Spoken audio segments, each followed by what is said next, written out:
Hello everyone, দেখো আজকে দুদিন পরে আজকে আমাদের এখানে রোদ উঠেছে। আর আমি এই যে মাঠে একেবারে সকাল সকাল স্নান করে রান্নাবান্না করে খাওয়া দাওয়া করে সমস্ত কাজ করে আমি এখন এই যে মাঠে চলে এসেছি একটু রোদ পোয়াতে। আর এই যে আমি এখন থেকে ব্লগটা স্টার্ট করছি। আর আমার আজকে অনেক জলদি জলদি স্নান কমপ্লিট হয়ে গেছে, কারণ আজকে রয়েছে আমাদের একটা শ্রাদ্ধ বাড়ির নেমন্তন্ন। তো আমরা আজকে সেখানেই যাব। তো চলো তোমাদের সঙ্গে আবার পরে দেখা হচ্ছে।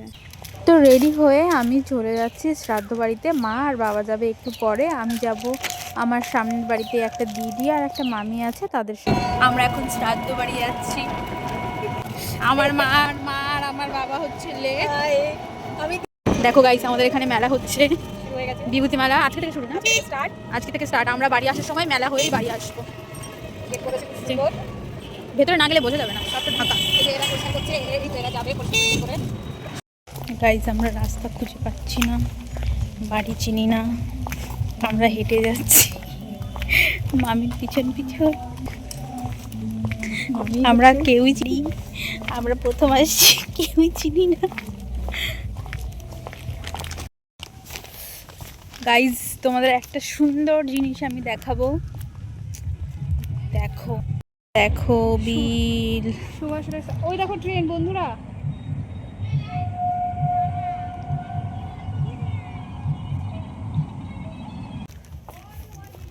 আমরা এখানে এসে ফেসে গেছি।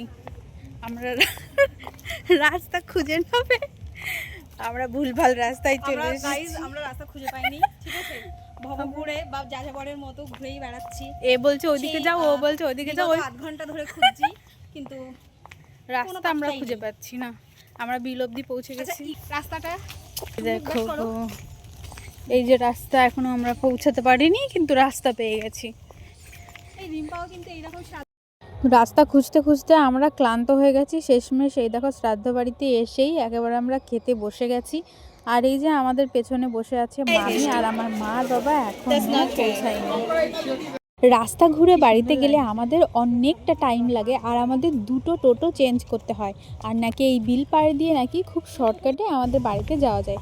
তার জন্য আমি, মামি আর দিদি আমরা বিল পাড় দিয়েই যাচ্ছিলাম। আমার মা বাবা খাচ্ছিল, মা বাবাকে রেখেই আমরা চলে যাচ্ছি। যেহেতু আমরা আজকে মেলায় যাব, সেহেতু আমরা একটু আগেই বেরিয়েছি। আর এই দেখো বিল পাড়ের সৌন্দর্য উপভোগ করতে করতে আমরা সবাই সামনের দিকে এগিয়ে চলছি। মামি চলে যাবে বাড়ি, আর দেখো বাড়ি যাওয়ার ফাঁকে আমরা একটুখানি এখানে দাঁড়িয়ে ছবি তুলে নিচ্ছি। আমরা এখন বাড়ি যাচ্ছি। আজকে আমাদের এখানে বিভূতি মেলার প্রথম দিন, তাই এখানে চলছে উদ্বোধনী অনুষ্ঠান। এখনই এখান থেকে র্যালি বার করা হবে, তার জন্যই ভেতরে কিছু অনুষ্ঠান চলছে, সাংস্কৃতিক অনুষ্ঠান। তারপরে এই যে র্যালি নিয়ে সবাই বেরিয়ে পড়েছে, কিন্তু আমরা এখানে আর বেশিক্ষণ থাকিনি, আমরা চলে যাব সোজা মেলাতে। আজকে যেহেতু মেলার প্রথম দিন, তার জন্য দেখো এখনও দোকানপাট ঠিক করে গোছানো হয়নি। আর যেহেতু এখনও বিকাল, সন্ধ্যাও হয়নি, তো সেহেতু ভিড়টা একটু কম আছে। কিন্তু প্রত্যেকবারই এখানে প্রচুর ভিড় হয়, অনেক লোক আসে। আর এখানে বিভূতিভূষণ বন্দ্যোপাধ্যায়কে এখনই মাল্যদান করা হবে, তার জন্য সবাই এখানে জমা হয়েছে। আর যে র্যালিটা বের করেছিল, সেই র্যালিটাও এখানেই আসছে। যেহেতু শ্রাদ্ধ বাড়ি থেকে আমি খাওয়া দাওয়া করেই এসেছি, তো আমি তার জন্য মেলাতে যেয়ে কিছু খাওয়া দাওয়া করিনি, শুধু একটা 60 টাকা দিয়ে পার্স কিনে চলে এসেছি পড়াতে। ওই যে যেখানে যাও পড়াতে তো আমার আসতেই হবে। এই যে বাড়ির পাশের বোনেরা খুবই রিকোয়েস্ট করছিল ওদের সাথে পিকনিক করার জন্য, তাই এখন আমাদের এখানে আবার পিকনিক পর্ব চলছে। কষা মাংস আর সাথে পিঠে, সরা পিঠে। কার কার ভালো লাগে অবশ্যই কমেন্টে জানাবে। তো তোমাদের কার কার সরা পিঠে আর এরকম কষা মাংস খেতে ভালো লাগে অবশ্যই কমেন্টে জানাবে। তো এই যে আমি এই যে মাংস আর পিঠে খেয়ে আজকের ভিডিওটা এখানেই শেষ করছি।